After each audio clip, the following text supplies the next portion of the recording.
بسم اللہ الرحمن الرحیم ثم استوى الى السماء فسواهن سبع سماوات۔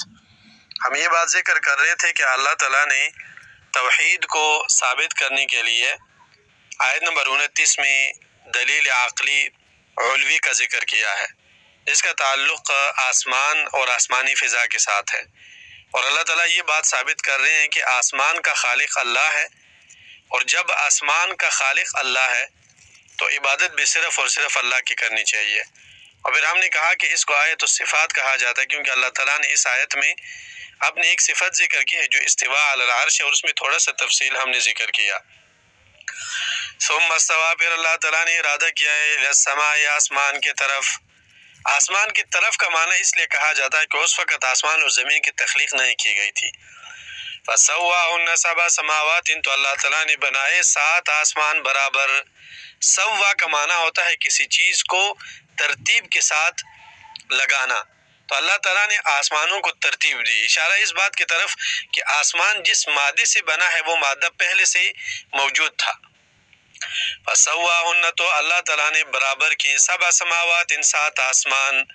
7 سماوات 7 آسمان، دلیل ہے اس بات پر کہ آسمان 7 ہے۔ اس لیے یہ بات کہنا بعض لوگوں کی کہ آسمان 9 ہے، غلط ہے، آسمان 7 ہے، اور قرآن کریم میں اس بات کا ثبوت موجود ہے۔ اور یہ بات بھی غلط ہے جو لوگ کہتے ہیں کہ چاند، ستارے اور سورج انہیں آسمان کہا جاتا ہے۔ نہیں، چاند، ستارے اور سورج الگ مخلوق ہے جن کے اللہ تعالیٰ نے قرآن میں اور رسول اللہ صلی اللہ علیہ وسلم نے سنت میں تفصیل ذکر کی ہے، اور آسمان الگ مخلوق ہے، 7 آسمان ہے، جیسے قرآن کریم میں اللہ تعالیٰ نے یہ بات بار بار ذکر کی ہے۔ تو آیت دلیل ہے کہ آسمان 7 ہے، اور آسمان جو ہے یہ ایک الگ مخلوق ہے، اور اللہ تعالیٰ نے ایک الگ فلک بنایا ہے۔ فسواهن، تو اللہ تعالیٰ نے بنائے 7 سماوات، 7 آسمان۔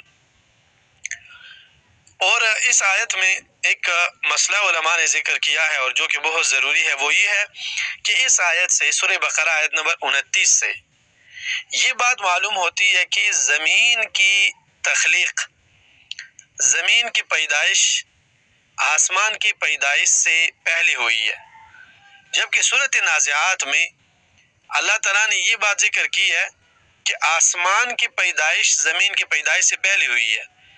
اور سورہ حامیم سجدہ میں بھی اللہ تعالیٰ نے یہ بات ذکر کی ہے کہ اللہ الذی خلق 7 سماوات ومن الارض مثلہن، اللہ ہی وہ ذات ہے جس نے 7 آسمان بنائے ہیں اور زمین بھی 7 بنائے ہیں آسمان کی طرح۔ تو گویا کی آیتوں کے ظاہر میں ٹکراؤ ہے۔ ایک جگہ میں یہ بات ہے کہ زمین پہلے پیدا ہوئی، آسمان بعد میں، اور دوسرے میں ہے کہ آسمان کی پیدائش پہلے ہوئی ہے، زمین کے بعد میں۔ تو یہ بالکل سمپل سی چیز ہے جب انسان قرآن کریم کی سارے آیاتوں کو دیکھتا ہے اور علماء کرام کی تفسیروں کو، تو بات بالکل اچھی طریقے سے سمجھ آ جاتی ہے۔ اور اس بات کو سمجھنے کے لیے سب سے ضروری چیز وہ عبداللہ بن عباس کی تفسیر ہے۔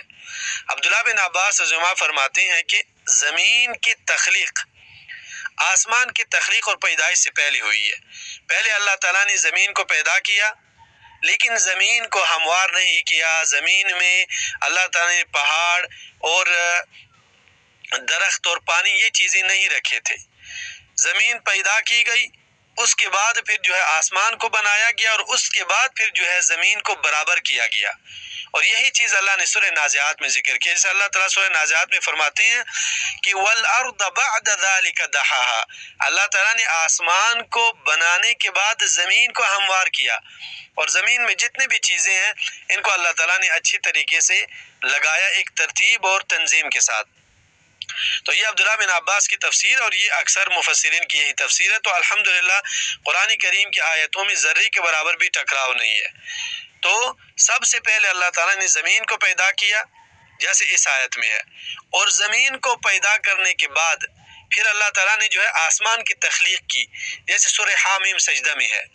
اور آسمان کی تخلیق کرنے کے بعد اللہ تعالیٰ نے زمین کو ہموار کیا، زمین میں پہاڑ لگائیں، درخت اور پانی اور یہ ساری چیزیں، جیسے سورہ نازعات میں ہے کہ وَالْأَرْضَ بَعْدَ ذَلِكَ دَحَاهَا۔ تو یہ بہت ایک ضروری بات ہے۔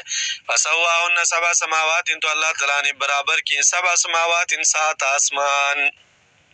تو جب انسان کا خالق اللہ ہے، زمین کا خالق اللہ ہے، آسمان کے بنانے والی ذات اللہ ہے، تو عبادت بھی صرف اللہ کی ہی کرنی چاہیے۔ وَهُوَ بِكُلِّ شَيْءٍ عَلِيمٌ، اور اللہ تعالیٰ ہر چیز پر علیم علم رکھنے والے ہیں۔ یہ بھی اللہ رب العالمین کی صفت ہے جو صفت العلم ہے، اور اللہ تعالیٰ کی ثبوتی ازلی صفت ہے یہ۔ تو یہ آیت دلیل ہے اس بات پر کہ اللہ تعالیٰ علیم اور عالم ہے۔ اللہ تعالیٰ کی صفات میں سے ایک صفت ہے علم، اللہ تعالیٰ علیم ہے اور اللہ تعالیٰ عالم ہے۔ اللہ تعالیٰ چیزوں کے بنانے سے پہلے ان چیزوں پر عالم ہوتا ہے، بنانے کے وقت بھی اور بنانے کے بعد بھی اللہ رب العالمین ان چیزوں پر علم رکھتے ہیں۔ تو اللہ رب العالمین کی صفت علم کو دلیل بنایا گیا ہے اللہ تعالیٰ کی توحید اور اللہ تعالیٰ کی عبادت کے لیے، یعنی کہ اللہ رب العالمین ہی وہ ذات ہے جس کے پاس اس مقدار میں علم ہے کہ مخلوق کا علم، قرآن کریم میں اللہ تعالیٰ نے یہ بات ارشاد فرمائی ہے اور حدیث میں بھی یہ بات ہے، جیسے کہ ستون کو دریاب میں داخل کیا جائے اور واپس نکالا جائے، رسول اللہ صلی اللہ علیہ وسلم فرماتے ہیں تو بتائیں کہ اس میں کتنا سا پانی آیا ہوگا۔ اسی طرح مخلوق کے علم کی مثال ہے اللہ تعالیٰ کے علم کے سامنے۔ تو جب اللہ رب العالمین کا علم اس مقدار میں ہے کہ ان چیزوں کے بنانے سے پہلے آسمان اور زمین اور انسان اور قیامت کے دن تک اور قیامت کے بعد ہونے والی ساری چیزوں کے بارے میں ہونے سے پہلے اللہ تعالیٰ جو ہے علم رکھتے ہیں، ہونے کے وقت میں بھی اللہ علم رکھتے ہیں اور ہونے کے بعد بھی اللہ تعالیٰ علم رکھتے ہیں، تو ایسی ذات جو ہے وہ اس کے حقدار ہے کہ اس کی عبادت کی جائے۔